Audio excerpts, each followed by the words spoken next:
दत्त माझी माता दत्त माझा पिता माझी माता दत्त माझा पिता माझी माता दत्त माझा पिता बहिणी बंधू चुलता दत्त माझा बंधू चुलता दत्त माझा बहीण बंधू चुलता दत्त माझा दत्त माझी माता दत्त माझा पिता माझी माता दत्त माझा पिता माझी माता दत्त माझा पिता माझी माता दत्त माझा पिता बहिणी बंधू चुलता दत्त माझा बंधू चुलता दत्त माझा बहीण बंधू चुलता दत्त माझा दत्त माझा गुरु दत्त माझा दत्त माझे गुरु दत्त माझे तारू जसे आधारू दत्त राज पदची आधारू दत्त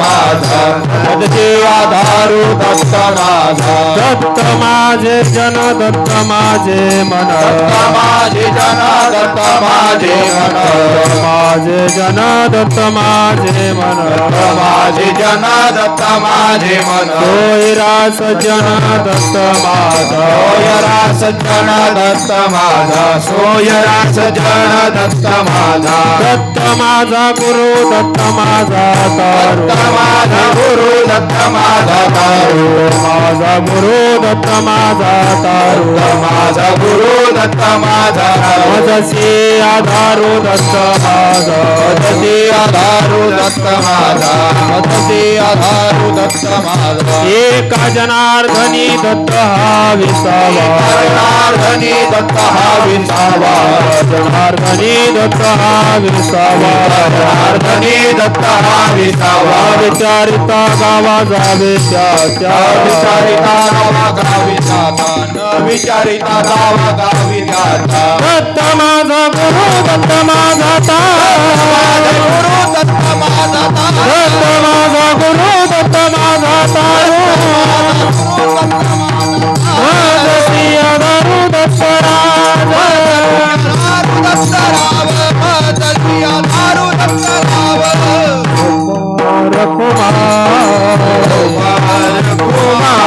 दत्त माझी माता दत्त माझा पिता बहीण बंधू चुलता दत्त माझा दत्त माझा गुरु दत्त माझा तारू मजसे आधारू दत्तराज दत्त माझे जन दत्त माझे मन सोयरा सज्जन दत्त माझे दत्त माझा गुरु दत्त माझा तारू मजसे आधारू दत्तराज एका जनार्दनी दत्त हा विसावा न विचारिता गावा जावे त्याच्या दत्त माझा गुरु दत्त माझा तारू मजशी आधारू दत्तराज विठोबा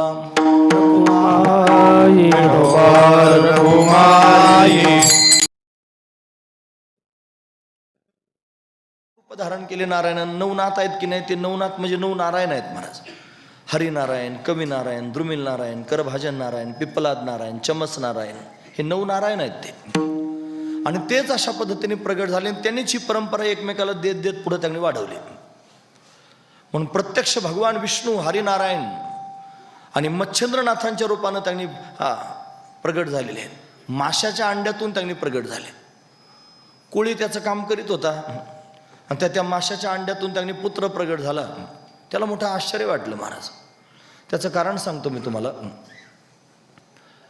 हे आपल्यासारखे प्रगट झाले नाहीत हे सगळेचे सगळे नाथ आहेत ना हे दिव्य चैतन्य रूप आहेत महाराज मच्छिंद्रनाथांचं स्थान आमच्यापासून जवळ आहे मायंबा लोक जात असतील मच्छिंद्रनाथ गडावर पण तिथं त्यांनी महाराज मच्छिंद्रनाथांचं ते स्थान आहे सावरगाव ते त्यांनी प्रगट झाले ते अशा पद्धतीनं आपण सगळेजण आईच्या गर्भात राहतो फार कष्ट सहन करतो मग आपला जन्म होतो मग आपण तिथून पुढे आपलं काम करायला चालू करतो पण ते तसे नाही ते चैतन्य आहेत त्यांच्या नावापुढे चैतन्य मच्छिंद्रनाथ चैतन्य गोरक्षनाथ चैतन्य कानिपनाथ असं चैतन्य लिहिलं जातं त्यांचे शरीर आपल्यासारखे नाहीत ते दिव्य आहेत महाराज मग माशाच्या अंड्यातून प्रगट झाले गोरक्षनाथांचं प्राकट्य सगळ्यांना माहिती आहे गोरक्षेतून प्रगट झाले नाथ संप्रदायात लोक तसं मानित नाहीत महाराज ते म्हणतात ते कैलासाहूनच प्रत्यक्ष भगवान शंकर प्रगट झाले हे उकिरड्यातून प्रगट झाले म्हणायचं नाही ते त्याला मान्य करीत नाहीत महाराज ते खरं आहे ते भगवान शंकर प्रत्यक्ष प्रगट झालेले आहेत म्हणून ते सामान्य नाहीत महाराज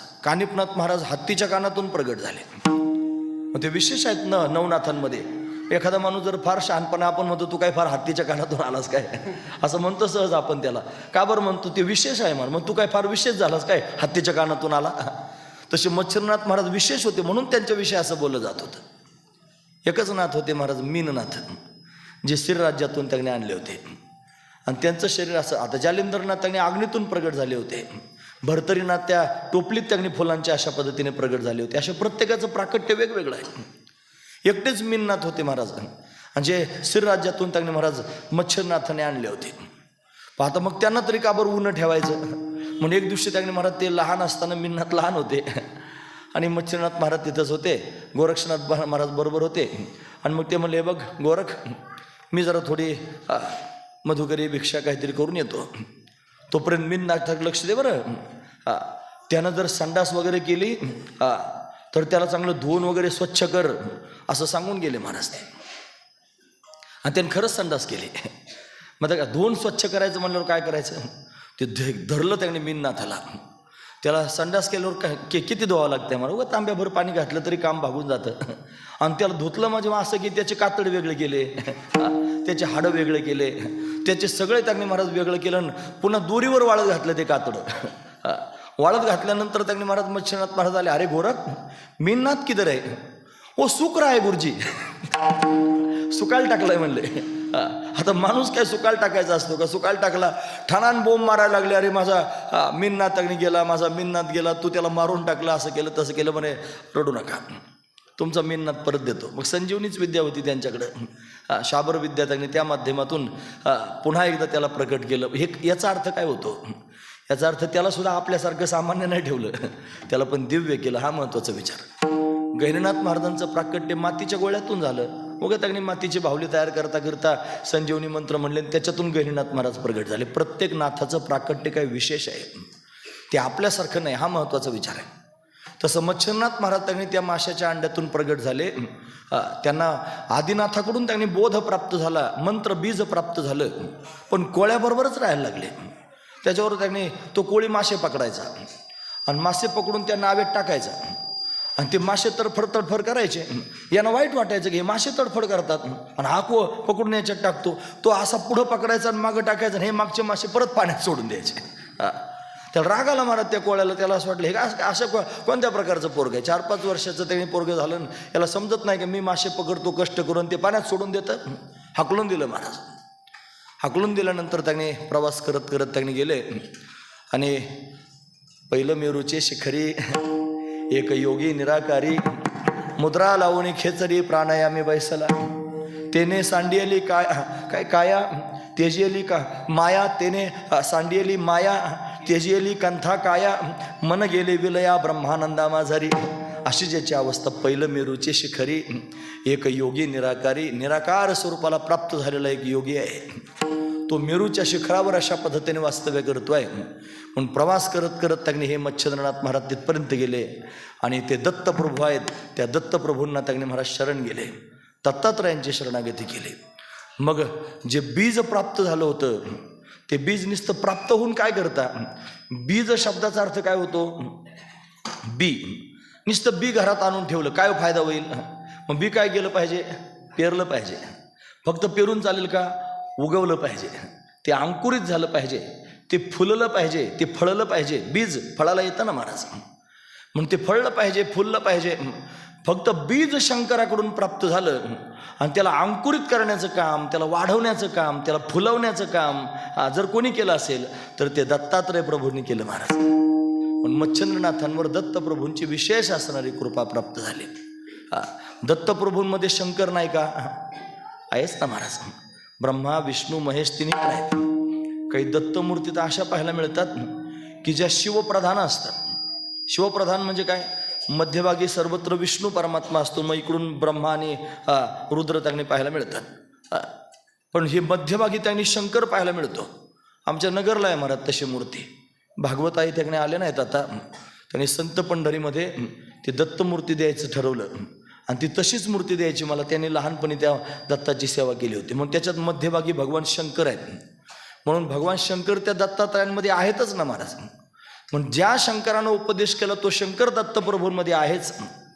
पण त्या दत्तप्रभूंनी त्या बीजाचा विस्तार केला आणि नवीन असणारं शास्त्र तयार झालं, नवीन असणारी विद्या लोकांच्या समोर प्रगट केली आणि त्याला त्यांनी शाबर विद्या असं म्हणतात, शाबरी विद्या तयार केली. त्याचं कारण काय असेल? त्याचं कारण असं तुम्ही ऐकतात ना, पण सर्वजण तुम्हाला हे काय सुरू केलं यानं? इथं नाथ संप्रदायाचं स्थान आहे ना, आणि आपण समन्वय घालतो. सुराजीनाथ महाराज आहेत आणि त्यांच्या मागे दत्तप्रभूंची मूर्ती आहे आणि दत्तात्रय भगवान त्यांनी तिथं विराजमान आहेत आणि दत्त जयंतीच्या निमित्तानं असणारा हा कार्यक्रम आहे. मग दत्तांचं त्यांनी प्रभाव, त्यांनी विशेषत्व कळालं पाहिजे ना आपल्याला काय आहे ते. नाथ संप्रदाय आणि दत्त संप्रदायाचं समन्वय त्यांनी घालता आलं पाहिजे. का बरं त्यांनी हे केलं? शाबर विद्या ते ऐका. एखादा मंत्र जर फलद्रूप व्हावा असं वाटत असेल तर त्या मंत्राला छंद असतात, त्या मंत्राला ऋषी असतात, त्या मंत्राला देवता असतात, त्या मंत्राला न्यास असतात, त्या मंत्राला विनियोग असतात. तुम्हाला माहीत असेल. मग छंद, ऋषी, न्यास, विनियोग या सगळ्या गोष्टी त्यांनी त्या मंत्राला असतात आणि अशा पद्धतीनं त्यांनी महाराज तो मंत्र आणि जपला पाहिजे, त्याचं त्यांनी तो मंत्र सिद्ध केला पाहिजे आणि सिद्ध केल्यानंतर त्याचा योग्य प्रयोग करता आला पाहिजे. तो प्रयोग जर त्यांनी सिद्ध करून अनाठाई केला तर मंत्र आपल्यावर पण फिरू शकतो. मंत्र चळी थोडा, तो धडेचं वय वेडा पण होऊ शकतो माणूस जर मंत्र त्याला बरोबर नाही जमला तर. म्हणून असे अनेक मंत्र आहेत जे वैदिक मंत्र आहेत आणि ज्याला छंद, ऋषी, देवता, न्यास, विनियोग हे सगळं त्यांनी पाहायला मिळतं. सामान्य माणसाला हे सगळं करता येत नाही. हे बघा, तुम्हाला एखाद्या मंत्राचा विनियोग करायचा असेल, तो जर त्यांनी मंत्र त्यांनी वैदिक मंत्र असेल, तांत्रिक मंत्र असेल, आगमशास्त्रामधला मंत्र असेल, तर तो मंत्र तुम्हाला लागू होण्याकरिता तुमचं जीवन तुम्ही फार पवित्र, फार शुद्ध, फार निर्मळ करावं लागेल. तुमच्या जीवनामध्ये एवढी सुद्धा त्रुटी चालणार नाही. तुम्ही जर चुकीचं वर्तन करायला लागले, जर मंत्राचा जप करायला लागले तर तोच मंत्र तुमचा घात करेल, लक्षात ठेवा. मग हे त्यांनी महाराज या नाथांना माहीत होतं. पण भविष्य काळामध्ये त्यांनी पुढे जाऊन लोकांना या मंत्रांचा त्यांनी चांगला उपयोग करता यायचा नाही. म्हणून तेच मंत्र छंद, ऋषी, न्यास, विनियोग हे सगळं काहीच न पाहता डायरेक्ट सिद्ध करून लोकांना दिले आणि मग त्या मंत्रांना शाबर मंत्र असं नाव दिलं. आणि अशा पद्धतीने त्यांनी महाराज ही अनादिकालापासून चालत आलेली जी परंपरा आणि त्या परंपरेला त्यांनी विशेष असणारं वळण मच्छिंद्रनाथांनी, गोरक्षनाथांनी दिलं. गोरक्ष किमयागार नावाचा ग्रंथ तयार झाला आणि त्या माध्यमातून त्यांनी सगळ्या जगाला हे भांडार त्यांनी उघडं करून दिलं महाराज. मग सिद्ध त्यांनी केलेलं आहे, सिद्धी त्यांनी प्राप्त करून घेतलेला आहे, मंत्र आपल्या पुढं फक्त ठेवलेला आहे. त्याचा विनियोग जर आपण चांगला केला, तो मंत्र जर आपण चांगल्या भावनेनं त्यांनी उच्चारला तर आपलं चांगलं काम त्या माध्यमातून त्यांनी होऊ शकतं. अशा पद्धतीने दत्तप्रभूंनी कृपा केल्या कारणाने आणि मच्छिंद्रनाथांकडे ते तत्त्वज्ञान विस्तारानं प्राप्त झालं आणि मच्छिंद्रनाथांकडून सगळ्या नाथांकडे त्यांनी ते पोहोचलं. मच्छिंद्रनाथ हे सगळ्या नाथांचे मेन आहेत महाराज, मुख्य आहेत आणि ते त्यांनी दत्तप्रभूंना आपले गुरु मानतात. म्हणून नाथ संप्रदाय आणि दत्त संप्रदाय हे दोन त्यांनी दिसत असतील, दोन नाहीत, एकच आहेत महाराज. तशी दत्तप्रभूंच्या अनेक परंपरा चालू आहेत. अनेक माध्यमातून दत्तप्रभूंचं त्यांनी महाराज वैभव आपल्याला पाहायला मिळतं. पण नाथ संप्रदायाचा जो ओघ आहे त्या ओघामध्ये दत्तप्रभूंचाच मूळ असणारा प्रवाह आहे. आणि म्हणून इथं जी नाथांची समाधी आहे, मी त्यांना विचारलं, ते म्हणजे 40 वर्षापासून त्यांनी कार्यक्रम या ठिकाणी होतात, एवढ्या वर्षापासून सेवा या ठिकाणी घडते. म्हणजे ते त्याच्या आधीपासून कधीच्या असतील या ठिकाणी त्यांचं स्थान आहे. ते नाथ संप्रदायाचे आहेत, त्यांच्या पुढे नाथ लिहिलेलं आहे, श्री सद्गुरू सुराजीनाथ महाराज. पण ही नाथ संप्रदायाची परंपरा आणि दत्त प्रबोधित असणारी परंपरा. म्हणून आपण त्यांनी महाराज हा दत्त जयंतीचा कार्यक्रम नाथांच्या दरबारात करत आहोत. हे त्याच्या मागचं समन्वयात्मक कारण आहे. नाही तर दरबार कोणाचा आहे? नाथांचा. आणि सेवा कशाची चाललेली आहे? दत्त जयंतीची. मग नाथांची सेवा करायची का दत्तप्रभूंची? ते का दत्तप्रभूंची सेवा नाथांच्या दरबारात आपण करतो हे त्याचं कारण मी तुमच्यासमोर सांगितलंय. पण दत्त त्यांनी महाराज फार विशेष आहेत. दत्त म्हणजे प्रत्यक्ष. दत्त शब्दाचा अर्थ होतो प्रत्यक्ष. दत्त भगवान त्यांनी प्रत्यक्ष आहेत, नाहीत कुठं ते सांगा. सगळ्या चराचरात आहेत महाराज. सर्व ठिकाणी दत्त भगवान गच्च भरलेले आहेत. त्यांना फक्त शोधता आलं पाहिजे, त्यांना फक्त महाराज आकळता आलं पाहिजे, त्यांना आळवता आलं पाहिजे, त्यांना प्रगट करण्याकरिता अट्टहास अशा पद्धतीने करता आलं पाहिजे. मग दत्तप्रभू अतिशय श्रेष्ठ आहेत महाराज. त्यांचं श्रेष्ठत्व काय वर्णन करून सांगू? मच्छिंद्रनाथ महाराज, गोरक्षनाथ महाराज बरोबर त्यांनी होते, दत्तप्रभू समोर होते. गोरक्षनाथ महाराज आणि मच्छिंद्रनाथ भगवान दत्तात्रयांचा संवाद अशा पद्धतीने सुरू आहे. आणि मग त्या संवादामध्ये त्यांनी फार मोठी चर्चा त्यांनी झाली. दत्तप्रभू काय अशा रूपात नाहीत, ते त्यांनी महाराज विशेष परीक्षा घेण्याकरिता प्रगट झालेले होते. आणि मच्छिंद्रनाथाला माहीत होतं हे दत्तप्रभू आहेत म्हणून. मग ते गोरक्षनाथाला म्हणले काय तुझ्याकडे सिद्धाई आहे, तुझी सिद्धाई त्यांनी पाहिजे. हे पण म्हणले तुम्ही काय सिद्ध आहे, तुमची सिद्धाई मला पाहिजे. मग म्हणे लपाछपीचा खेळ कार्यक्रम सुरू झाला. मी लपतो, तुम्ही ओळखून दाखवा, तुम्ही लपवा, मी ओळखून दाखवतो. मग पाण्यामध्ये त्यांनी महाराज गोरक्षनाथांनी माशाचं रूप धारण केलं आणि मासा होऊन त्यांनी फिरायला लागले पाण्यामध्ये. अथांग जलसमुदाय समुदाय होता. म्हणजे जल त्यांनी महाराज अथांग त्यांनी पांगलेलं होतं आणि त्याच्यात मासा झाले गोरक्षनाथ महाराज. भगवान दत्तात्रयांनी काही क्षणात ओळखलं महाराज. मच्छिंद्रनाथ सांगत होते अरे ते काही सामान्य आहेत का, त्यांच्याबरोबर तू अशी शर्यत लावलेली आहेस, अरे ते सगळ्या जगाचे गुरु आहेत. नाही म्हणला मी सिद्धच आहे. गोरक्षनाथ म्हणले आणि ते मासा झाले. दत्तप्रभू आहेत महाराज. ते काही क्षणात मासा धरून आणला. लगेच त्याबरोबर ओळखलं आणि पकडलं सुद्धा. ते झालं. आता म्हणले तुम्ही लपा, मी तुम्हाला पकडून दाखवतो. आता दत्तप्रभू त्यांनी लपले. हे पाण्यात लपले होते ना, मासा झाले होते. दत्तप्रभू पाणीच झाले. तुम्ही दत्तप्रभू पाणी झाले आणि गोरक्षनाथ महाराज पाण्यात शोधायला निघाले. हे कुठे लपले आहेत ते. सगळं पाणी, पाण्याचा कोपऱ्यानं कोपरा त्यांनी त्या सरोवराचा शोधून काढला, पण कुठंच त्यांनी सापडले नाहीत. मग काय करायचं, बाहेर आले म्हणे ते हरवले, सापडतच नाहीत. मच्छिंद्रनाथ महाराज ठणान बोंब मारायला लागले, तुझ्यामुळं माझा गुरु हरवला, मला आताच्या आता माझा गुरु आणून दे. त्यांना माहीत होते लीला चालू आहे दत्तप्रभूंची म्हणून. आणि मग त्यांनी आरडाओरडा सुरू झाला. आकांत करायला लागले मच्छिंद्रनाथ महाराज. त्यांना सवय महाराज परीक्षा घ्यायची. त्यांचा स्वभाव जरा विनोदी प्रकारचा स्वभाव आहे. आणि मच्छिंद्रनाथ गोरक्षनाथांमध्ये असे कायम मुद्दे त्यांनी पाहायला मिळाले. आमच्या जवळ आहे डोंगरगण, तुम्ही आले असाल, गोरक्षनाथांचं स्थान आहे. रात्रीच्या वेळ तिथून चालले होते आणि त्यांच्याकडे सोनं होतं महाराज. सोन्याची वीट होती, सोन्याची एक वीट आणली होती आणि ती जोळेमध्ये होती गोरक्षनाथांच्या. आणि मग ते रात्र झाली होती. ते म्हणायचे मच्छिंद्रनाथ महाराज, गोरख हम आगे नहीं जाएंगे. क्यों, आगे डर है. ते म्हणायचे हम आगे नहीं जाएंगे, आगे डर है. आता काय करू, ती डर आहे म्हणल्यानंतर मग गोरक्षनाथ विचार करायला कशाचं डर आहे, हे काय का घाबरतात कशाला नेमकं. मग त्यांच्या लक्षात आलं पुढं चोरांची भीती आहे, आपल्याकडे सोन्याची वीट आहे. मग ती सोन्याची वीट होती ना, ती वीटच फेकून दिली महाराज.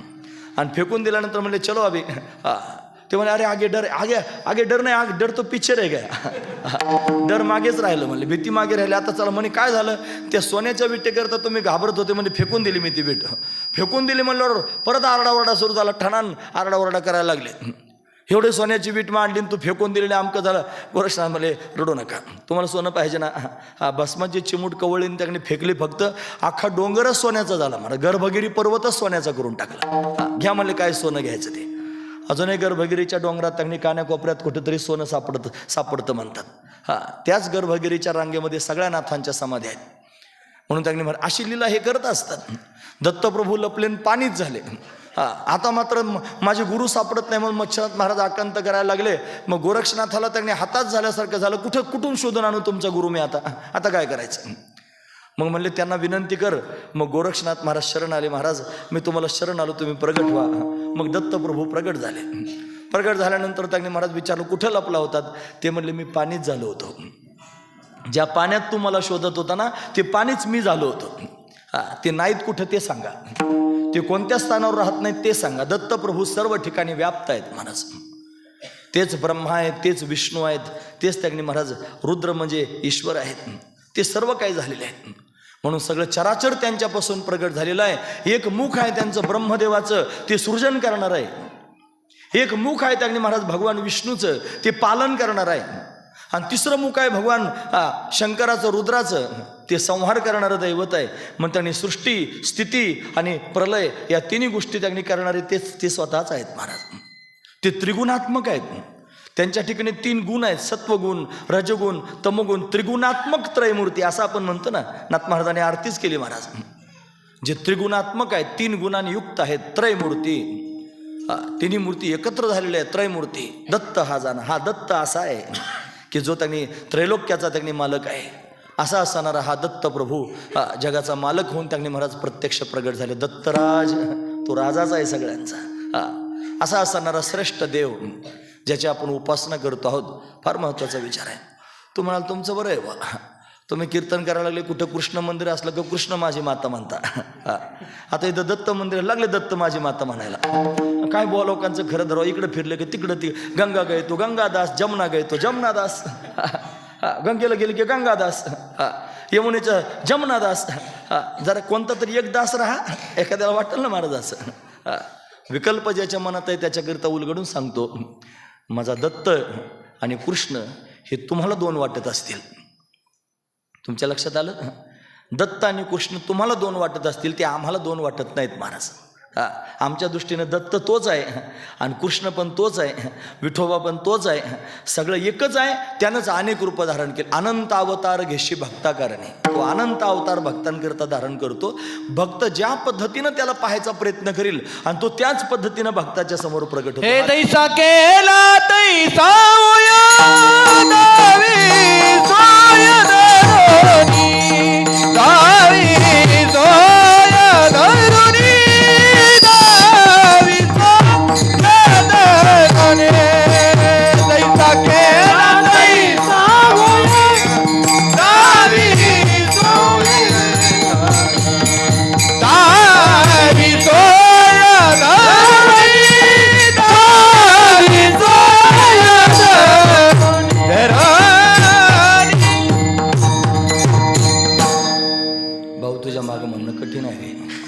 एवढा वर म्हणलं बाकी कशी म्हणतील. म्हणून धावे सोय धरुनी, जसं आपण भक्त करण्याचा प्रयत्न करतील तसा भगवान होतो न त्या भक्ताच्या मनातले भाव जाणून त्याच्यासारखं त्याने रूप धारण करतो. एखाद्याला दत्त रूपानं भगवंताला पाहायची इच्छा असेल, ते दत्त रूपानं प्रगट होतात. नुसते दत्तच आहेत का? तुम्ही कुरवपूर पिठापूरला जा, तिथं गेले की श्रीपाद श्रीवल्लभ. तुम्ही गाणगापूरला जा, तिथं गेले की नरसिंह सरस्वती. हे रूप कोणाचे?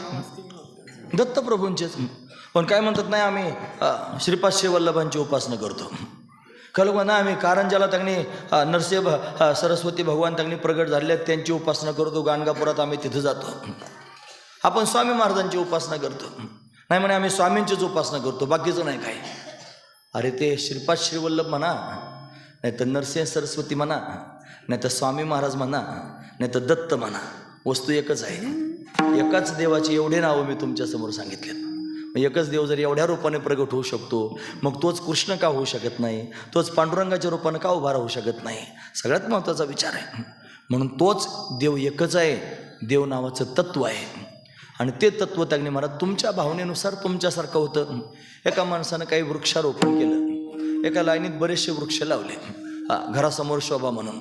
आणि ते वृक्ष त्यांनी लावल्यानंतर त्याला जरा छंदी होता. मनमौजी लोक असतात, काही मनासारखंच त्यांनी करतात, त्यांना जे आवडेल तसं. मग तुम्हाला प्रत्येक झाडाला वेगवेगळ्या प्रकारचं आळं करायचं. पहिल्या झाडाला गोल आळं केलं, दुसऱ्या झाडाला चौकोनी आळं केलं, तिसऱ्या झाडाला त्रिकोणी आळं केलं, चौथ्या झाडाला षटकोनी आळं केलं, पुढच्या झाडाला अष्टकोनी आळं केलं. असे वेगवेगळे आळे केले, प्रत्येक झाडाला वेगळं आळं केलं. आणि मधून पाणी जायला पाठ ठेवला. आणि पहिल्या आळ्यात त्यांनी पाणी सोडलं, उतार करून दिला. आता ते पाणी त्यांनी हळूहळू एका आळ्यातून पुढच्या आळ्यात जायला लागले, आळे भरायला लागले. पाणी ज्या वेळेला त्या सगळ्या आळ्यांमध्ये गेलं, त्यावेळेला पहिल्या आळ्यात पाणी कसं दिसायला लागलं? गोल. दुसऱ्या आळ्यात चौकोनी, तिसऱ्या आळ्यात त्रिकोणी, पुढच्या आळ्यात षटकोनी, मग अष्टकोनी. असं प्रत्येक आळ्यामध्ये पाणी वेगवेगळं दिसायला लागलं. हे पाणी गोल आहे, हे पाणी त्रिकोणी आहे, हे पाणी चौकोनी आहे. पाणी चौकोनी होतं काय? पाणी गोल होत असतं काय? तुम्ही विहीर खांदताना जर चौकोनी खांदले तर त्याच्यात पाणी कसं दिसणार? चौकोनी. गोल विहिरीचा घेर धरला तर गोल पाणी दिसेल. पाणी गोल होत असतं? होत नसतं. पाणी पाणीच आहे, आकार तुम्ही दिलेत. हा महत्वाचा विचार. हे जसं दृष्टांत आहे ना, तसं त्यांनी देवच आहे, आकार तुम्ही दिलेले आहेत. तुम्ही जशी आकार द्याल, होय भक्ती केला तैसा आणि पूर्वी धारावी ती इच्छा. तुम्ही जशी इच्छा कराल तशी पूर्ण करण्याकरिता भक्त जसं करतील तसा होतो. मग ज्या भक्तांनी त्याला दत्त रूपानं पाहण्याकरिता अट्टहास केला, त्यांच्यासमोर हा दत्त झाला.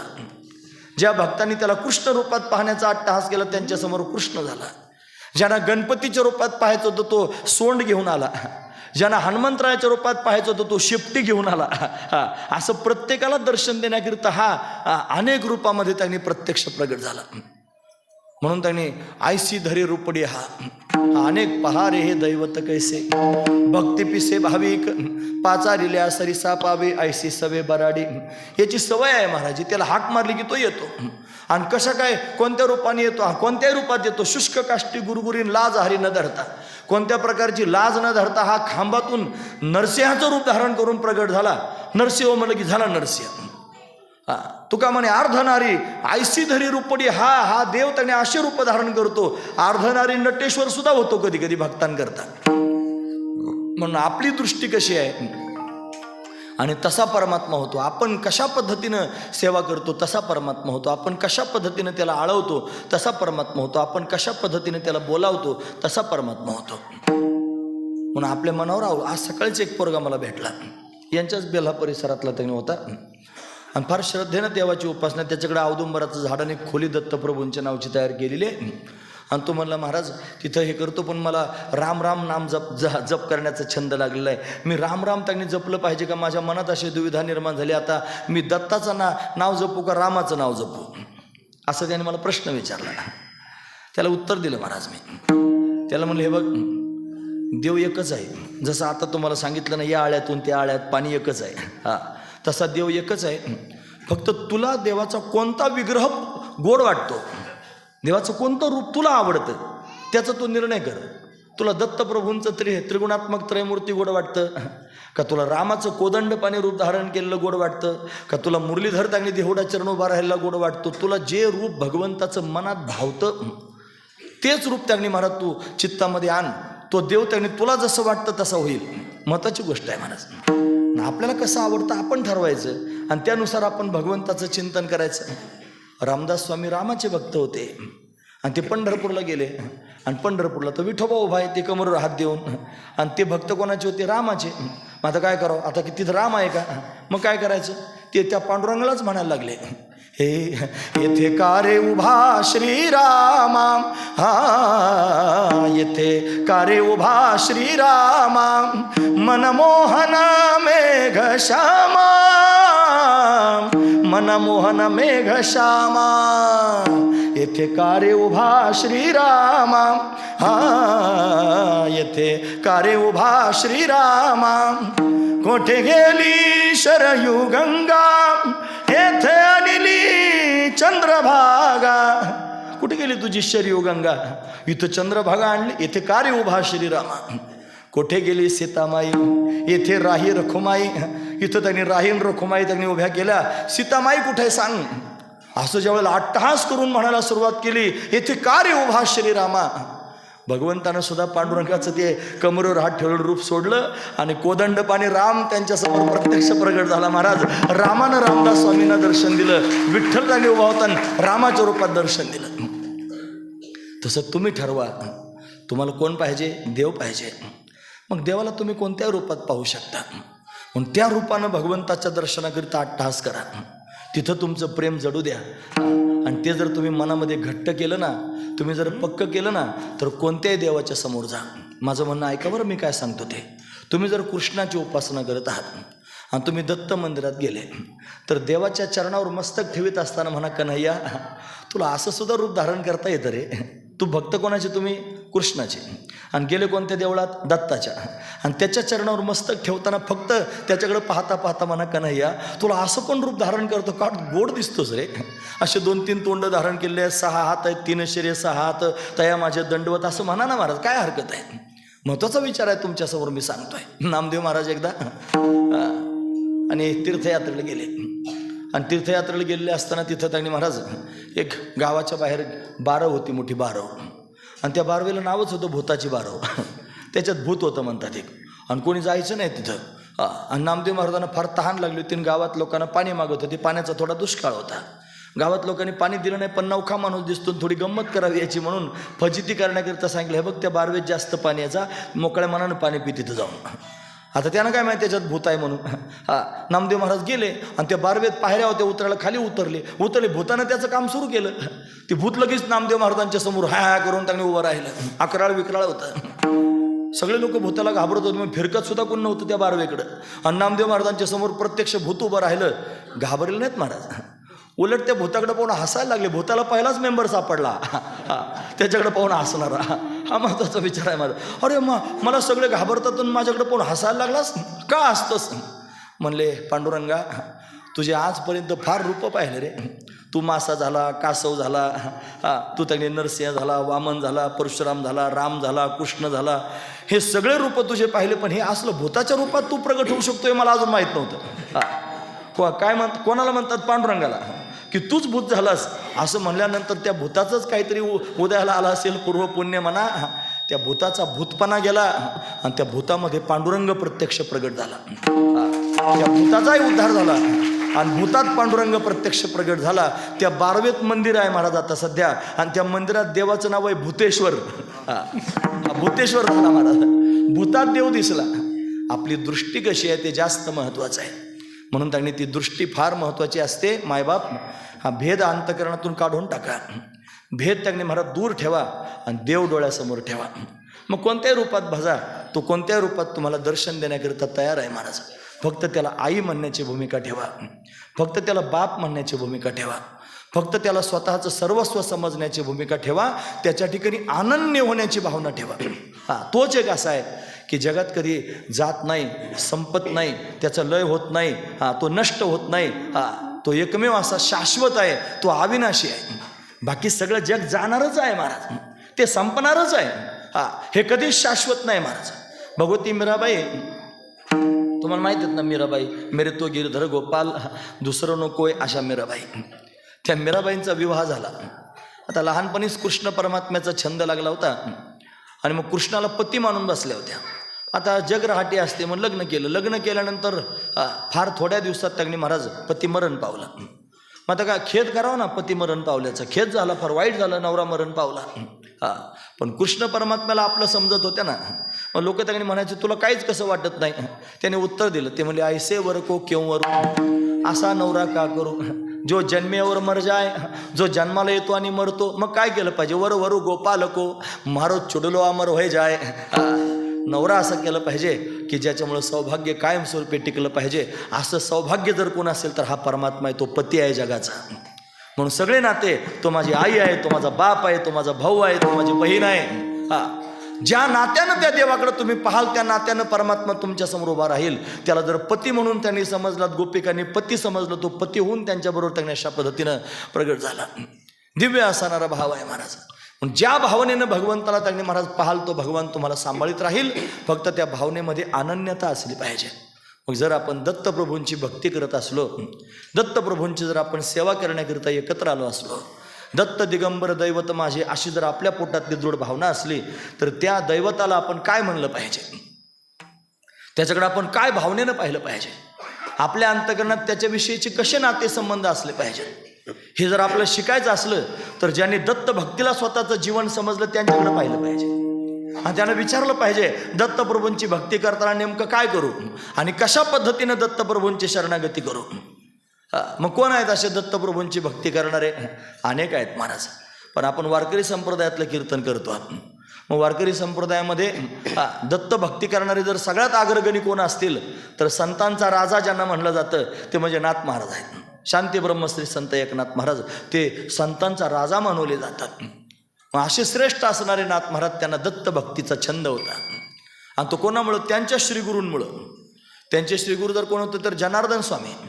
जनार्दन स्वामी हे त्यांनी दत्तात्रयांचे शिष्य आहेत महाराज. जनार्दन शिष्य तिसरा केला खरा कलियोगी. म्हणून जनार्दन स्वामींना उपदेश दत्तप्रभूंनी केला आणि त्यांनीच पुढे जाऊन नाथ महाराजांना उपदेश केला. मग दत्त भक्तीचा हा छंद जनार्दन स्वामींपासून आला. 5 वर्षाचं वय होतं नाथांचं. आणि या 5 वर्षाच्या वयामध्ये आणि ते लहान असताना त्यांचे आई वडील मरण पावले होते. मूळ नक्षत्रावर जन्माला आले होते महाराज. आजोबा आजी त्यांना सांभाळत होते. आजोबाचं नाव होतं चक्रपाणी. गावामध्ये सत्संग व्हायचा, मंदिरांमध्ये ऐकायला जायचे. त्याच्यात ते साधू त्यांनी महाराज भगवंताचं चरित्र गुणानुवाद सांगायचे आणि त्याच्यात म्हणायचे, देव भेटत असतो, देव बोलत असतो, देवाची भेट होत असते. बालवयावर जास्त रुजतं महाराज ते मनावर बिंबलं.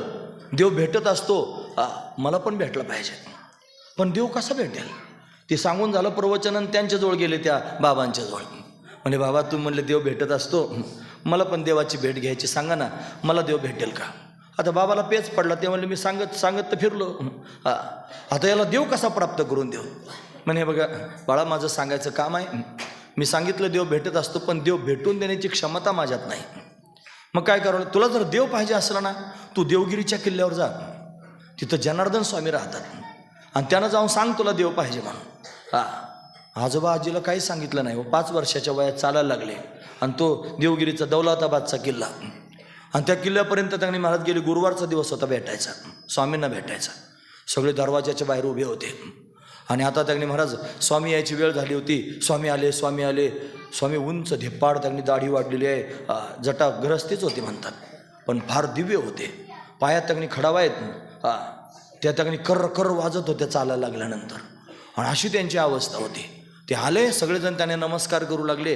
5 वर्षाच्या नाथाने नमस्कार केला, आणि एका कोपऱ्यात जाऊन उभे राहिले. आता प्रत्येकजण आपापला त्यांनी साकडं त्यांच्यासमोर घालायला लागलं. काय काय चर्चा सुरू झाली, ज्यांच्या त्यांच्या चर्चा रंगल्या, पण स्वामींची नजर मात्र सर्वांकडे जात होती. जसं कीर्तनकार उभा असतो तो सगळ्यांकडे पाहतो, तसे स्वामी सगळ्यांकडे पाहत होते. एका कोपऱ्यात बाळ उभा आहे, ते काही कोणाबरोबर आल्यासारखं दिसत नाही, एकटंच दिसतं आणि काही बोलत पण नाही. मग सगळ्यांबरोबर बोलता बोलता स्वामींनी सहज नाथांकडे पाहिलं. म्हणे बाळा, तू कोणाबरोबर आलास? मग ते समोर आले. मी एकटाच आलो. अरे एकटा आलास? कुठून आलास? मी पैठणाहून आलो, पैठणवरून आलो. आणि कशा करता आलास? मला ना महाराज देवाची प्राप्ती करून घ्यायची, मला देव भेटेल का हो? असे शब्द ज्यावेळेस नाथांच्या मुखातून बाहेर पडले ना महाराज, असे करारी होते जनार्दन स्वामी. पण हृदय पिळवटून आलं त्या बाळाचे शब्द ऐकून. देव भेटेल का म्हणल्यानंतर हृदय भरून आला. अरे एवढे लोक येतात, प्रपंचाचे गाराणे घेऊन येतात, आणि त्यांचे सगळे कोडे सोडावे लागतात. याचं असं झालं, त्याचं तसं झालं, त्यानं असं केलं, असं होईल का आणि तसं होईल का? अरे देव भेटेल का म्हणणारा कोणीच नाही सापडला. तू एवढा असा विचारतो देव भेटेल का? घाईघाई त्याला हृदयाला लावलं नाथांना जनार्दन स्वामींनी, आणि मस्तकावरून हात फिरवला, आणि अधिकारवाणीनं सांगितलं का नाही भेटणार, तुला नक्की देव भेटेल. असे शब्द ज्यावेळेस उच्चारले ना महाराज, तिथंच काम झालं. नाथांचं खरं सांगतो मी तुम्हाला, तिथंच काम झालं. देवाला भेटण्याकरिता फार तपश्चर्या करावी लागते, पण संतांच्या मुखातून जर एकदा आशीर्वचन आलं ना तुला देव भेटेल म्हणून, मग तपश्चर्या नाही, त्या संतांच्या वचनाकरिताच देव त्यांनी भेटत असतो. हा महत्वाचा विचार. फक्त संतांच्या शब्दाकरिता देव भेटत असतो. त्यांनी म्हणावं फक्त तुला देव भेटेल, त्याचं काम तिथंच होतं महाराज. आणि मग इथंच थांब म्हणले. 5 वर्षाच्या वयापासून 25 वर्षाच्या वयापर्यंत गुरुसेवेत राहिले महाराज. दरम्यानच्या काळात तिथं शूलीभंजन नावाचं ठिकाण आहे, तिथं साधना करण्याकरिता नाथांना पाठवलं. नाथ महाराजांनी दिव्य साधना केली जनार्दन स्वामींच्या सांगण्यानुसार, आणि मग मात्र त्यांनी महाराज भगवत दर्शनाची पात्रता झाली, भगवत दर्शनाचा अधिकार प्राप्त झाला. दत्तप्रभूंची भेट नाथाला झाली पाहिजे असा विचार त्यांनी जनार्दन स्वामींच्या मनामध्ये सारखा येऊ लागला. कशा पद्धतीने भेट होईल दत्तप्रभूंची? एक दिवशी देवगिरीच्या त्या किल्ल्यावर ते किल्लेदार होते जनार्दन स्वामी, ते ड्युटी करत होते महाराज तिथं. तिथंच त्याने महाराज दत्तप्रभू त्यांना भेटायला यायचे, आणि ते भेटायला येतात हे त्यांना माहीत होतं, पण ते असे सहज नव्हते. ते वेगवेगळे रूप धारण करून यायचे. फकीराच्या रूपात आले, फकीर होऊन आले महाराज. अंगावर फाटके तुटके कपडे आहेत, झोळे आहे, 2-4 कुत्रे बरोबर. नाथ दत्तप्रभूंच्या बरोबर 2-4 कुत्रे त्यांनी कायमच असतात, ते 4 वेद आहेत, असे कुत्रे पण बरोबर होते. आणि ते म्हणले, हे बघ आता प्रत्यक्ष भगवान येणार आहेत, तू जरा इथंच थांब, तुला त्यांची भेट मी घडून देईन. म्हणून थांबले नाथ महाराज. थांबल्यानंतर ते आले. आल्यानंतर फकीराच्या वेशात आले. दोघे एकमेकाला फार कडकडून भेटले महाराज, जनार्दन स्वामी आणि नाथ महाराज. ते भगवान दत्तप्रभू भेटले एकमेकाला, बसले. फार सुंदर असणारी चर्चा सुरू झाली. भूक लागली म्हणले. त्या झोळीतून भाकरी काढल्या, शिळ्या, कुठून कुठून मागून आणलेले तुकडे असतील जणू काय, ते काढले. एक पात्र काढलं, आणि हे खाऊ म्हणले आपण एकत्र. कशात खायचं म्हणले? पण दुधात खाऊ ना म्हणले. दूध कुठं आहे? काढ ना म्हणले दूध. हे ऐकतात नाथ महाराज सगळं. दूध काढ म्हणले. आता कशात दूध काढायचं? गेले दूध काढायला. कुत्रीचं दूध काढलं, कुत्रीचं दूध काढलं त्या कटोऱ्यात, आणि ते भाकरी त्याच्यात चुरल्या आणि त्याचा काला केला. आणि दत्तप्रभू आणि जनार्दन स्वामी एकत्र बसून तो काला खायला लागले. शिष्यावर प्रेम होतं ना फार, पण थोडासा तो काला असा घेतला आणि उपरण्यात बांधून ठेवला, माझ्या नाथाला देता येईल म्हणून. मग तो भेट झाली, निघून गेली. मग नाथांना त्यांनी तो काला दिला, म्हणे अरे प्रसाद आहे, खा. पण पाहिलं होतं ना कुत्र्याचं दूध काढलं होतं म्हणून तो खावा नाही वाटला, मनात विकल्प निर्माण झाला. मग त्यावेळेला मात्र दत्तप्रभूंची भेट झाली नाही. नंतर मात्र कळालं की हे दत्तप्रभू होते आणि मला त्यांचं दर्शन प्रत्यक्ष झालं नाही. मग नंतर आकांत केला, अट्टहास केला. मग जनार्दन स्वामींच्या कृपेने त्यांनी दत्तप्रभू प्रत्यक्ष प्रगट झाले. आणि प्रगट झाल्यानंतर जनार्दन स्वामींनी नाथ महाराजांना आणि दत्तप्रभूंच्या झोळीतच घातलं, एकनाथ महाराजांना, आणि सांगितलं तुम्ही यांचा सांभाळ करा.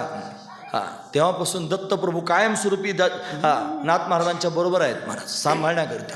तेच त्यांचं वैभव आहेत, तेच त्यांचं जीवन आहे, तेच त्यांचा देव आहे, तेच त्यांचं धर्म आहेत. तेच त्यांची माता, तेच त्यांचे पिता. दत्तप्रभूच माझं, कारण मला त्यांच्या झोळीत टाकलेलं आहे ना. आता मला दुसरं कोण आहे या जगामध्ये? आईबाप तर लहानपणीच मरून गेले होते, आजोबा आजी किती दिवसाचे असतात. पण मला दत्ताच्या झोळीत टाकलेलं आहे. आता मी कोणाचा आहे? दत्तप्रभूंचा आहे. मग दत्तप्रभू माझे कोण आहेत असा विचार मनात आला पाहिजे ना. मग कोण आहेत ते सांगतात ते स्वतः. दत्त माझी माता, दत्त माझा पिता, दत्त माझी माता, दत्त माझा पिता, दत्त माझी माता, दत्त माझा पिता, दत्त माझी माता, दत्त माझा पिता, दत्त माझी माता, दत्त माझा पिता,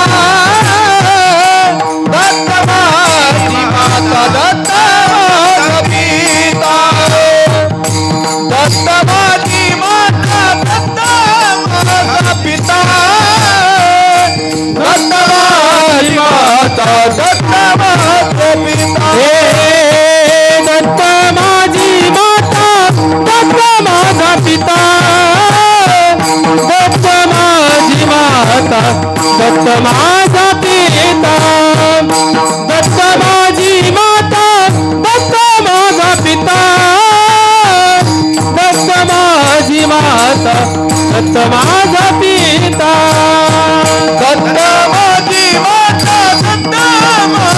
पिता, दत्त माझी माता, दत्त माझा पिता, दत्त माझी माता, दत्त माझा पिता, दत्त माझी माता, दत्त माझा पिता. बहिणी बंधू चुलता, दत्त माझा, बहीण बंधू चुलता, दत्त माझा, बहिणी बंधू चुलता, दत्त माझा, बहीण बंधू चुलता, दत्त माझा.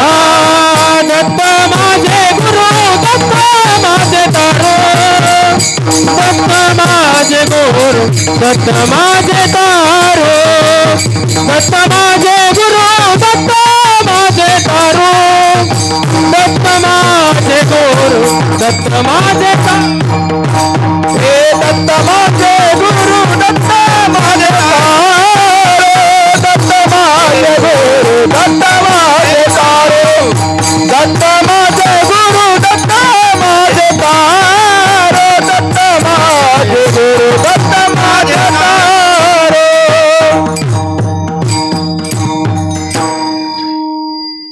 दत्तप्रभूंच्या झोळीतच जर नाथांना घातलं, आता नाथांचा आणि दत्तप्रभूंचा काय संबंध आहे असं कोणी विचारलं नाथांना की काय तुमचा संबंध आहे? ते म्हणले अहो मला दुसरं आहेच कोण, आता मला माझ्या श्रीगुरूंनी दत्तप्रभूंच्या झोळीतच घातलेलं आहे. मग माझ्याकरिता आता जगामध्ये दुसरं काहीच नातं शिल्लक राहिलं नाही. दत्तच माझी आई आहेत, दत्तच माझे वडील आहेत, दत्त माझी माता, दत्त माझा पिता, बहीण बंधू चुलता, दत्त माझा, दत्तच माझं सर्वस्व आहे. आता मला दत्ताशिवाय त्यांनी दुसरं कोणी नाही. माझ्या जीवनाला आधार जर कोणाचा असेल तर तो फक्त दत्तराजाचा आधार आहे. कारण माझ्या जीवनाला त्यांनी मार्गदर्शन करणारा जर कोण असेल तर तो दत्तच आहे. मला या भवनदीतून तारून नेणारा जर कोण असेल तर तो दत्तच आहे. म्हणून त्या दत्ताचं त्याने महाराज मी चिंतन करतोय, तो माझं सर्वस्व आहे असा त्यातला भाव आहे महाराज. आता खरं तर नाथ महाराजांचे अभंग जर आपण पाहिले तर दत्तप्रभूंचं वर्णन करणारे अभंग आहेत. त्याच्यापेक्षा जास्त वर्णन करणारे अभंग आहेत भगवान श्रीकृष्ण परमात्म्याचे. मग आता ते श्रीकृष्णाचे उपासक समजायचे का दत्ताचे उपासक समजायचे? अभंग म्हणतो दत्त माझी माता, आणि त्यांनी श्रीकृष्णाविषयी एवढ्या गवळणी नाथांच्या प्रसिद्ध आहेत, काय सांगायचं. नाथांनी भागवत अर्थ सांगितलं, त्यांनी उद्धव आणि श्रीकृष्ण भगवंताचा संवाद त्यांनी सांगितलं एकनाथी भागवतामध्ये, आणि कृष्ण परमात्म्याचं काय तोंड भरून त्यांनी वर्णन केलं. कोण नेमकं समजायचं? एखाद्याच्या मनात विकल्प निर्माण होईल ना, म्हणून आधीच विकल्प मी तुमचा घालून टाकला, दत्त का कृष्ण. त्यांच्या दृष्टीमध्ये दत्त आणि कृष्ण दोन गोष्टी नाहीत, एकच आहेत. हा महत्त्वाचा विचार आहे. म्हणून कृष्ण म्हणले काय, दत्त म्हणले काय, एकाच देवाजवळ त्यांच्या भावना जातात. तसं तर ते एकनाथ नाव त्यांचं जे पडलेलं आहे ना, एकनाथ हे देवीवरून ठेवलेलं नाव आहे.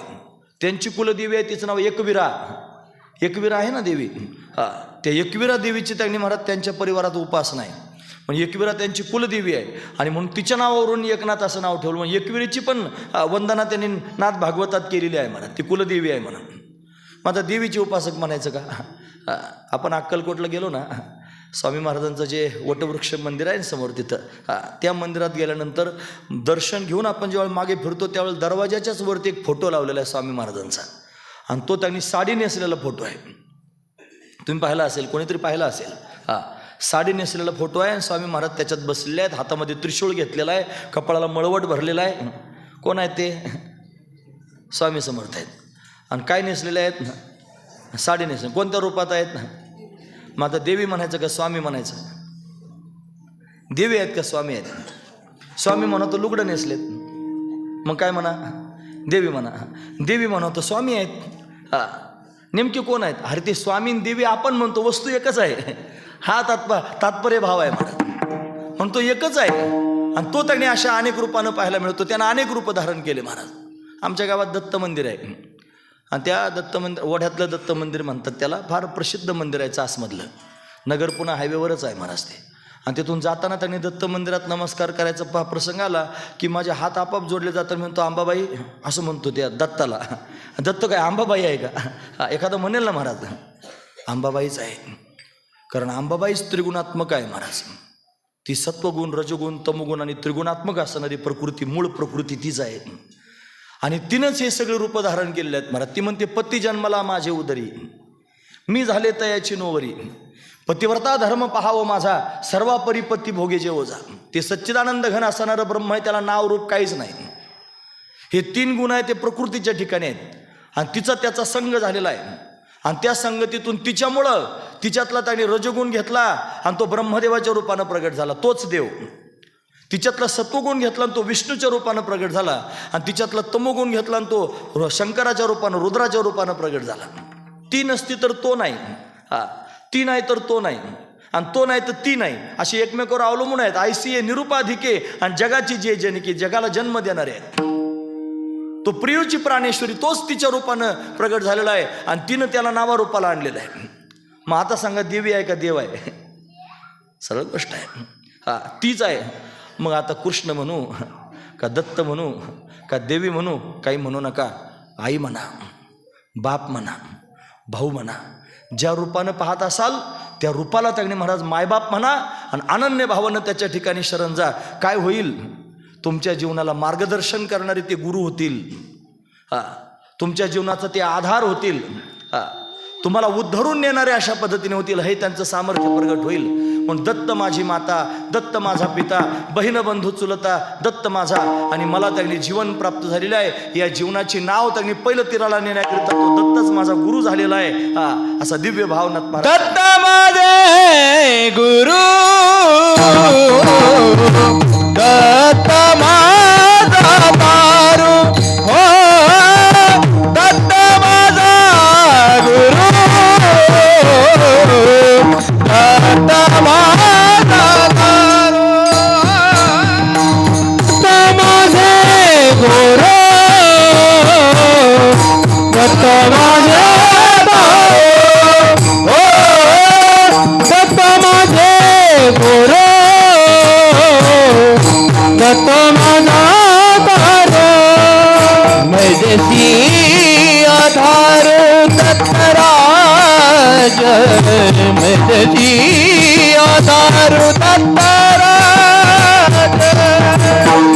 माझसी आधार दत्तराज माझसी आधार दत्तराज दत्त माझा गुरु दत्त माझा तारू दत्त माझा गुरु दत्त माझा तारू दत्त माझा दत्त माझे तारो हो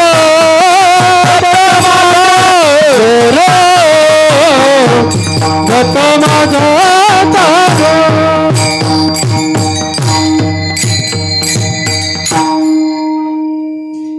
एवढा मोठा देव आहे न, त्याला आरेतुरे कसं करावं म्हणून ते सहज मुखातून दत्त माझे गुरु दत्त माझे तारू. ते माझे नाही, माझाच आहे. हा, माझे म्हणण्यात आणि माझा म्हणण्यात फार अंतर आहे महाराज, फरक आहे थोडासा.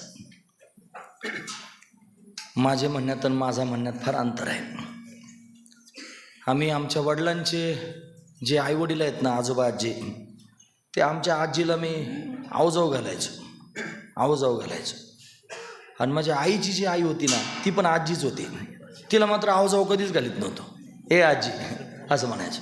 आणि वडिलांच्या आजीला मात्र आवजाव घालायचो. का बरं? काय फरक असेल? दोन्ही आज्याच आहेत, एक बापाची आणि एक आईची आई. का बरं त्यांनी आवजाव घालण्याचा बदल कशा करता झाला असेल? त्याचं कारण असं आहे, आमची आई जिला आवजाव घालते ना, माणूस तिला आपापच आवजाव घालतो. आई का बरं आमच्या वडिलांच्या आईला आवजाव घालते? सासू होती तिची.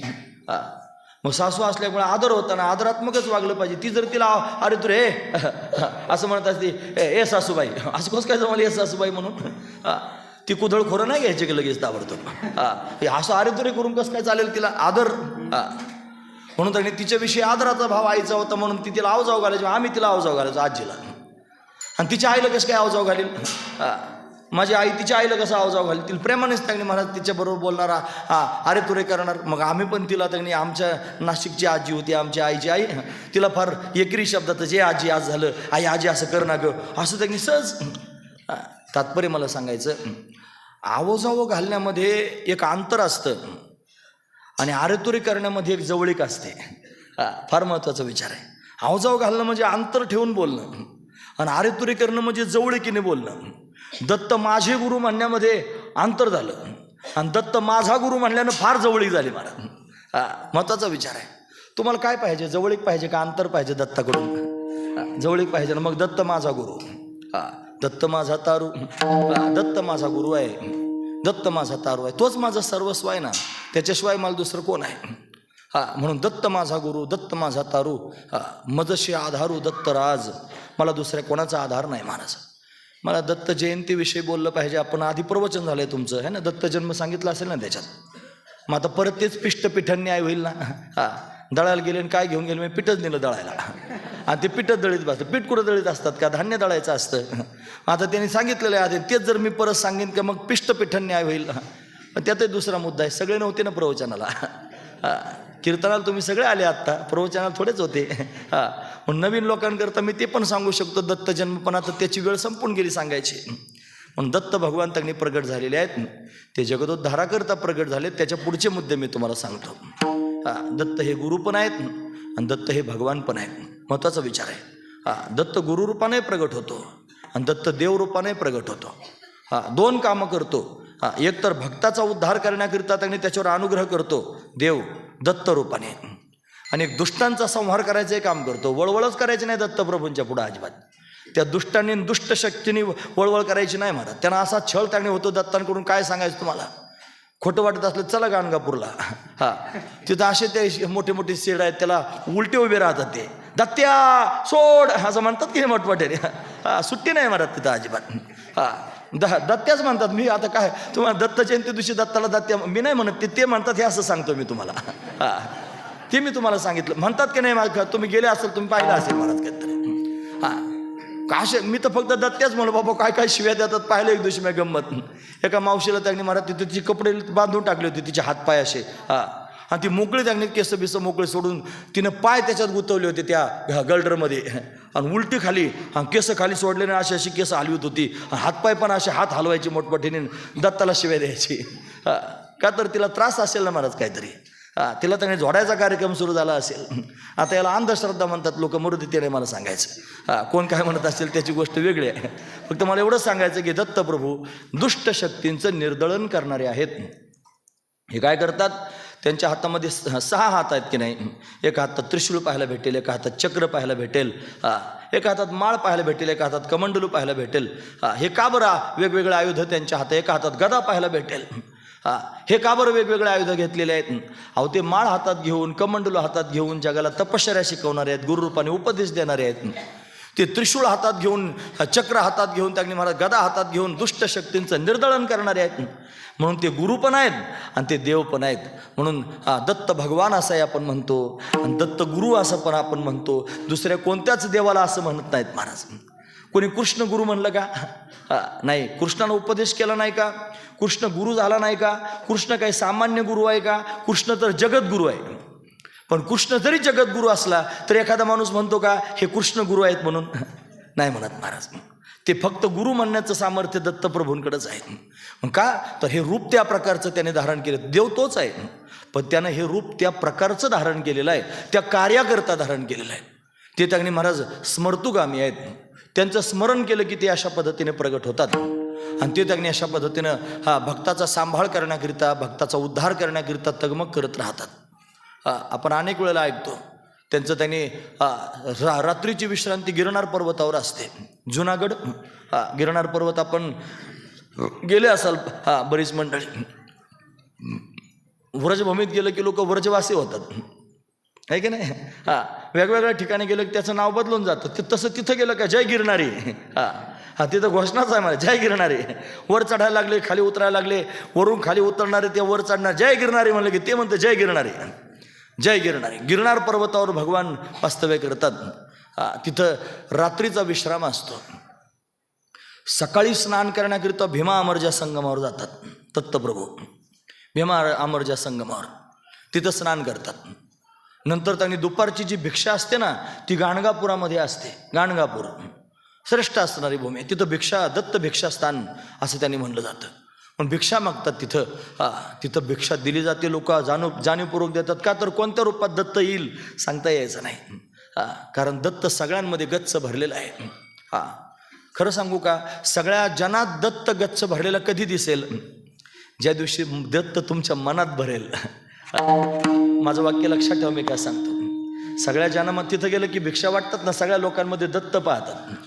तुम्हाला सगळ्या जनात दत्त कधी दिसेल? ज्या दिवशी तुमच्या मनात दत्त घर करून बसेल.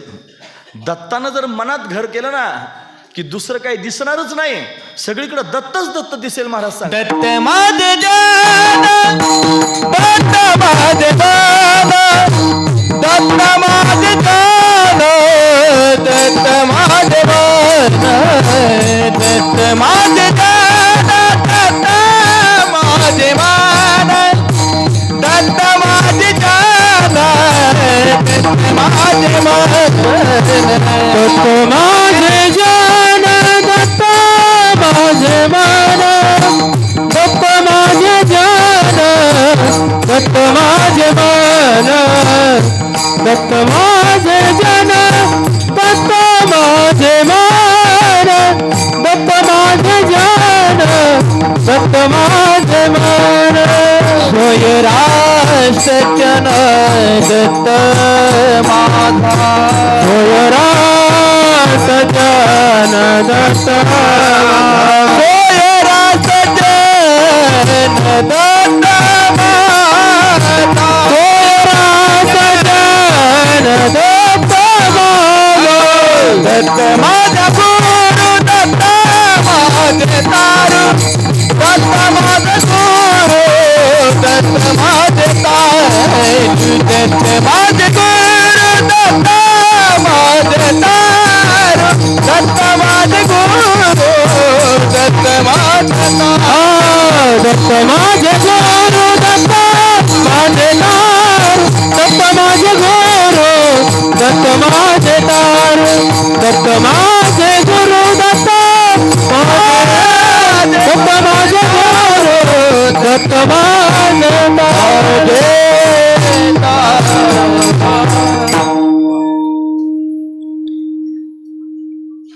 माझे जन, दत्त माझे मन, सोयरा सज्जन दत्त माझा.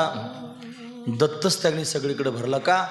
दत्त आधी मनात भरला म्हणून दत्त जनात दिसायला लागला. म्हणून गाणगापूरमध्ये ते भिक्षा देण्याकरिता जातात ना, ते काही माणसांना भिक्षा नाही देत.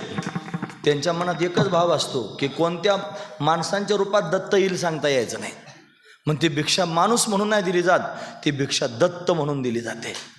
माणसात दत्त त्यांनी पाहतात, हा महत्त्वाचा विचार. म्हणून त्यांनी तिथं भिक्षास्थान आहे. त्याच्यानंतर त्यांनी महाराज तिथं भिक्षा झाली की दुपारची विश्रांती दत्तप्रभू आणि माहूरगडावर घेतात. दुपारी 2:30 वाजता माहूरगडावर त्यांनी विश्रांती स्थान आहे. तिथून संध्याकाळचा 6 वाजताचा फेरफटका कोल्हापुरात होतो. कोल्हापुरात तिथं पण दत्त भिक्षास्थान आहे, संध्याकाळची भिक्षा होते. आणि मग रात्री मुक्काम करण्याकरिता परत गिरनार पर्वतावर जातात. अशी दत्तप्रभूंची चर्या आहे, अशी त्यांनी फिरत राहतात महाराज. आणि मध्यंतरीच्या काळामध्ये जे भक्त फार श्रद्धेनं त्यांना बोलावतात, त्यांचं स्मरण करतात, त्या भक्तांकरता त्यांच्यासमोर कधीही प्रगट होतात. कधी तुम्ही हाक मारा, तुमच्याकरता तयार आहेत. म्हणा स्मरतुगामी, स्मरण केल्याबरोबर प्रगट होणार आहे. फक्त मनामध्ये भाव असला पाहिजे आणि श्रद्धेनं त्यांना म्हणलं पाहिजे, माम पाही भगवन दत्त, हे भगवान दत्तात्रया माझ्याकडे बघा. हा मंत्रच आहे महाराज. संकटात पडलेल्या माणसाने या मंत्राचा उच्चार करायचा, काहीच विचार करायचा नाही. पुढं अभंगात आहेच महाराज, न विचारित गावा जावे त्याच्या. काही विचारपूस करायची नाही, काही विचार करायचा नाही. संकट पडलं ना, माम पाही भगवन दत्त, माम पाही भगवन दत्त, माम पाही भगवन दत्त असं म्हणत राहा. काय ताकद आहे महाराज संकटाचे तुमच्या समोर त्यांनी थांबायचे. दत्तप्रभू धोडावून लावतील सगळ्या संकटांना. असे आहेत. मध्ये भक्तांचा सांभाळ करण्याकरिता अनेक रूपात प्रगट झाले. ते त्यांनी श्रीपाद श्रीवल्लभांच्या रूपाने अवतार घेऊन आले. दत्तप्रभू अनेक प्रकारची लीला केली. तेच कारंजा क्षेत्रामध्ये नरसिंह सरस्वती महाराजांच्या रूपानं प्रत्यक्ष प्रगट झाले. अनेक प्रकारची लीला केले. ते त्यांनी महाराज नरसिंह सरस्वती महाराज गाणगापुरामध्ये निर्गुण पादुका ठेवून आणि कर्दळी वनात त्यांनी निघून गेले. आणि कर्दळी वनामध्ये दिव्य असणारी तपश्चर्या त्यांनी होत असताना अंगावर वारूळ तयार झालं. लाकूड तोड्याच्या माध्यमातून ते वारूळ त्यांनी बाजूला झालं आणि त्याच्यातून तेच प्रत्यक्ष श्री स्वामी महाराजांच्या रूपानं प्रगट झाले. ते दत्तप्रभूच आहेत महाराज. ते काही सामान्य नाहीत. एका केंद्रात एक मनुष्य सांगत होता, स्वामी आम्हाला बऱ्याच ठिकाणी जाणं होतं ना, तो म्हणला स्वामी असे समर्थ आहेत, एका वेळेला त्यांनी महाराज इथं बसून 500 किलोमीटर अंतरावर पाहू शकतात, असं तो म्हणला. बरं का, मला थोडं हसू आलं त्याचं. मला इथं बसून 500 किलोमीटर अंतरावर स्वामींना दिसतं म्हणलं, ते पाहू शकतात. म्हणलं काय वेडा माणूस आहे हा. हे सांगताना तुझ्या मनाला कसं वाईट वाटत नाही रे. तू फक्त 500 किलोमीटर सांगतोस. नाही कळलं तुम्हाला माझं म्हणणं. मग 500 किलोमीटर पाहणं म्हणजे काय मोठी गोष्ट आहे का? इथून एवढं पाहणं. अरे ते काय म्हणताना म्हणतो, अनंत कोटी ब्रह्मांड नायक राजाधिराज. ब्रह्मांड कळतो का शब्द? ब्रह्मांड कशाला म्हणायचं? आपण जिथं बसलो ना आता सध्या, ही 3x3ची तुमची जागा बसलेली, ही कुठं आहे? या सुराजीनाथ बाबांच्या प्रांगणामध्ये आहे. हे प्रांगण कोणत्या गावात आहे? कळंब गावात आहे. हे कळंब कोणत्या गावात आहे? कोणत्या तालुक्यात आहे? आंबेगाव तालुका. आंबेगाव तालुका पुणे जिल्ह्यात आहे. पुणे जिल्हा महाराष्ट्रात आहे. महाराष्ट्र भारतात आहे. भारत आशिया खंडात आहे. आशिया खंड पृथ्वीवर आहे. ही पृथ्वी सूर्यमालिकेत आहे आणि सूर्यमालिका आकाशगंगेत आहे. अशा अनंत आकाशगंगा ज्याच्यात असतात त्याला ब्रह्मांड म्हणतात. आणि असे अनंत ब्रह्मांड आहेत आणि त्याचे मालक आहेत स्वामी. 500 किलोमीटर पाहतात म्हणला. म्हणलं येड्या, अरे म्हणताना अनंत कोटी ब्रह्मांड नायक म्हणतो. एवढ्या ब्रह्मांडांची एकटे मालक आहेत आणि तू म्हणतो 500 किलोमीटर पाहतात. अरे ते अनंत ब्रह्मांडांना एका वेळेला पाहतात. एवढं त्यांचं सामर्थ्य आहे. ते काय सामान्य आहेत का? जगदाधार आहेत, जगाचे मालक आहेत. म्हणजे ते काय करू शकत नाहीत. त्यांना काय करता येत नाही सांगा. आपण ज्या देवतेची उपासना करतो ना महाराज, ज्या रूपात त्या देवाची आपण उपासना करतो ना, त्याच्याविषयी आपल्या अंतकरणात फार मोठी निष्ठा असली पाहिजे, फार प्रबल विश्वास असला पाहिजे. जीवनामध्ये काही परीक्षा पण होतात, ते आपल्याकडे पाहतच आहेत, ते सगळ्यांकडेच पाहतात. काही मनाविरुद्ध घटना पण मनामध्ये ज्या जीवनामध्ये घडत असतात. टळमळायचं नाही, घाबरायचं नाही, मागे फिरायचं नाही, कच खाऊ द्यायची नाही मनाला. एकच विचार करायचा, स्वामी आहेत ना. किती फार मोठं वाक्य आहे महाराज हे. जर एखाद्याने घेतलं ना पोटात तर त्याच्या फार हिताचं वाक्य आहे महाराज. स्वामी आहेत ना, मी कशाला विचार करू? त्यांना सगळं दिसतंय. आणि असा विचार करूनही जर काही वाईट झाल्यासारखं वाटलं तर समजायचं याच्यात माझं हित असलं पाहिजे, म्हणूनच त्यांनी असं केलंय. हा महत्त्वाचा विचार आहे. कसं काय हित असेल एखादी वाईट गोष्ट घडल्यानंतर? गुरु महाराज रस्त्याने चालले होते, गुरुचरित्र वाचतो की नाही आपण, आणि एक शेतकरी त्याने महाराज शेताचं राखण करीत होता. तो राखण करणारा शेतकरी होता. म्हणे काय करतोस? म्हणे राखण करतो. कशाला राखण करतो? म्हणले उपटून टाक. आता काय उपटून टाक म्हणजे हुरड्यात आलेली ज्वारी होती आणि गुरु महाराज म्हणजे उपटून टाक. उपटून टाक म्हणलं की त्याचा एवढा विश्वास त्यांच्यावर, महाराज काय सांगायचं. धर ज्वारी की उपट, धर उपट. सगळी उपटून टाकली महाराज ज्वारी. सगळे लोक हसायला लागले. म्हणे बघा बावळट आहे काय, अजून ज्वारी चांगली व्हायची, कणसं त्यांनी भरायला लागली होती, हुरडा त्यांनी झाला होता आणि ते त्याच्यात ज्वारी उपटायला लागला. आता काय याच्या वाट्याला येईल म्हणले, टाकली उपटून सगळी. कर्मधर्म संयोगानं त्यानं ज्वारी उपटून टाकल्यानंतर ज्वारीच्या पिकाला रोग आला आणि जी उभी ज्वारी होती ना, त्या सगळ्या पिकाला रोग येऊन त्यांनी महाराज त्या कीटांनी सगळी ज्वारी खाऊन टाकली. गावात सगळ्यात जास्त ज्वारी जर कोणाला झाली असेल तर ज्याने उपटून टाकली त्याला. काय केलं त्यानं? फक्त गुरु महाराज आले, दत्त गुरु, आणि ते म्हणले उपटून टाक.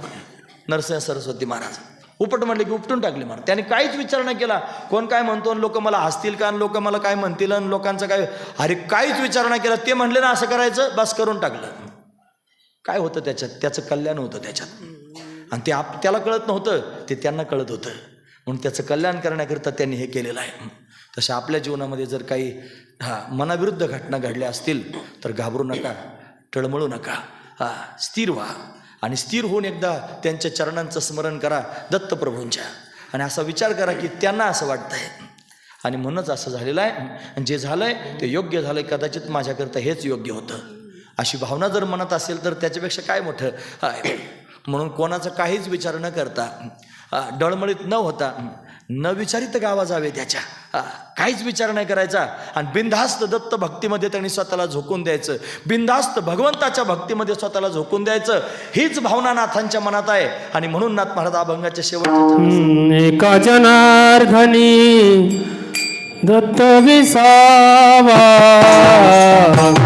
एका जनार्दनी दत्त विसावा, एका जनार्दनी दत्त विसावा, एका जनार्दनी दत्त विसावा, एक जनार्दनी दत्त विसावा, एक जनार्दनी दत्त विसावा, एक जनार्दनी दत्त विसावा, एक जनार्दनी दत्त विसावा, एक जनार्दनी दत्त विसावा, एक जनार्दनी दत्त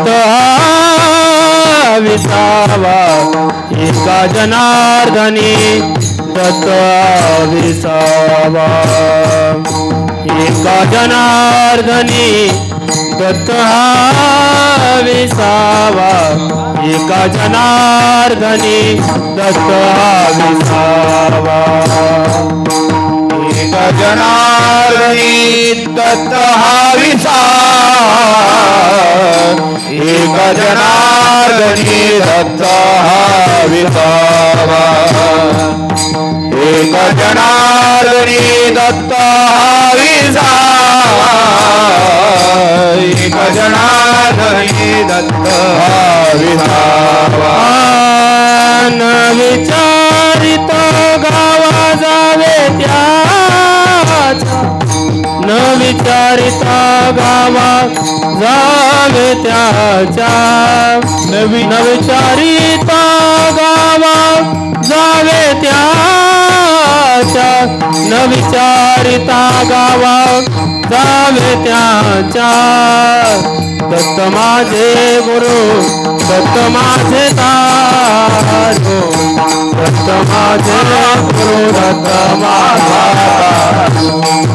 दत्त माझा गुरु, दत्त माझा तारो, दत्त माझा गुरु, दत्त माझा तारो, न विचारिता गावा जावे त्याच्या, न विचारिता गावा जावे त्याच्या, न विचारिता गावा जावे त्याच्या, न विचारिता गावा जावे रे त्याच्या दत्त माझा गुरु दत्त माझा दारू दत्त माझा गुरु दत्त माझा दारू दत्त माझा गुरु दत्त माझा दारू दत्त माझा गुरु दत्त माझा दारू माझाची आधारू दत्तराज माझाची आधार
दत्त हा विसावा, दत्त विसावाच आहे महाराज, विश्रांती देणार आहे. म्हणून ज्याला खरंच विश्रांती जीवनात प्राप्त करून घ्यायची असेल, न विचारित गावा जावे त्याच्या, काही विचारपूस करीत बसू नका. खरंच भेटेल का, खरंच कृपा करतील का, खरंच असे समर्थ आहेत का, खरंच असं होत असतं का, अहो काहीच विचारू नका. डोळे झाकून विश्वास ठेवा आणि त्यांना शरण जा, कल्याण केल्याशिवाय राहणार नाहीत. हा महत्त्वाचा विचार आहे. असे त्यांनी श्रेष्ठ दत्तप्रभू आहेत, पण त्यांची आपण शरणागती केली पाहिजे, अनन्य होऊन केली पाहिजे. कशी अनन्यता असली पाहिजे ती नाथ महाराजांनी या अभंगाच्या माध्यमातून आपल्याला सांगितले. माझ्याकडे बोलण्यासारखं बरंच आहे, निर्धारित वेळ होऊन आता 15 मिनटं झालेली आहेत. आता जास्त त्यांनी बडबड करणं योग्य नाही, म्हणून आम्हाला फार दूर जायचं आहे. 2 कार्यक्रम करून आलो मी आता, 2 सत्रातली कथा होती आणि आता 3रं त्यांनी झालं. मला फार टिचं भरलं, उभंच राहता आहे ना, या पायाला सरळ उभं करता येईल नाही, असं तिरका केला तरच जरा बरं वाटतंय. म्हणून तिरका पाय करून असं किती उभं राहू, मग खुर्चीचा आधार घेतला. एखाद्याला वाटेल काय शहाणपणा चालला आहे, मग तसं नाही काही. आता काय करू, मला बोंब लागली कमरेमध्ये, नाईलाज आहे, पण त्याच्यामुळे मी थांबतोय असं नाही. 9:15 वाजलेत, आता तुम्हालाही घरी जायचं आहे, वाघं सुटलेली आहेत, पुढं काय आहे. खरंच ना महाराज, या सगळ्या गोष्टींची भीती लोकांच्या मनात आहे. मग आपण केलं महाराज. ज्ञानोबरायांचं वर्णन आहे, पहिलं मेरूच्या शिखरी एक योगी निराकारी, मुद्रा लावणी खेचरी, असं त्यांनी हे ज्ञानोबरायांनी दत्तप्रभूंचं केलेलं वर्णन आहे महाराज. म्हणजे दत्तप्रभूंचं वर्णन त्यांनी केलं. स्नान केले पांचाळेश्वरी, ते पांचाळेश्वर क्षेत्र त्यांच्या जन्मगावापासून जवळ आहे, आपेगावपासून. तिथं दत्तप्रभूंचं असणारं स्थान आहे. जगद्गुरु तुकोबारायांनी त्यांनी अभंग तयार केला दत्तप्रभूंचा, 3 शिरे 6 हात, पण ते आता क्षेपक म्हणतात लोक त्याला, पण आहेच ना महाराज तो. म्हणून त्यांनी महाराज सगळ्या संतांनी दत्तप्रभूंचं वर्णन केलं. असे दत्तप्रभू सर्वांचे आराध्य आहेत आणि ते त्यांनी सर्वांवर कृपा करणारे आहेत. म्हणून त्यांनी आपल्याला दत्तप्रभूंची भक्ती शिकवली, म्हणून आपण त्यांनी मोठ्या प्रेमानं त्यांचं चिंतन केलं पाहिजे. कसं, हे ज्ञानेश्वर माऊली ज्ञानराज माऊली